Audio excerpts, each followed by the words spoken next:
দেশপ্রেমের আদর্শে আলোকদীপ্ত হয়ে নতুন ভারত তৈরি করবার যে লড়াই, এই লড়াইয়ে সামিল হবার এক উজ্জ্বলতম দিন। আমরা জানি যে ভগৎ সিং, রাজগুরু, সুখদেবের মতো অসংখ্য বিপ্লবী ব্রিটিশ সাম্রাজ্যবাদের বিরুদ্ধে লড়াইয়ে সামিল হয়েছিলেন।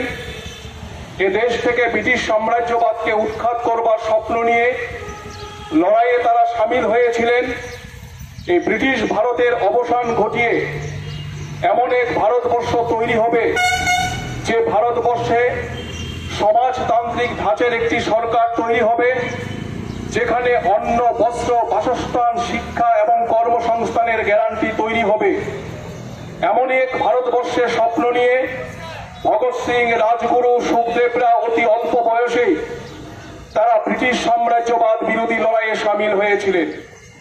আমরা যদি ভগৎ সিং এর জীবনী দেখি, আমরা লক্ষ্য করব যে ভগৎ সিং এর বয়স যখন মাত্র 12 বছর, তখনই ভগৎ সিং ব্রিটিশ সাম্রাজ্যবাদ বিরোধী লড়াইয়ে সামিল হয়েছিলেন।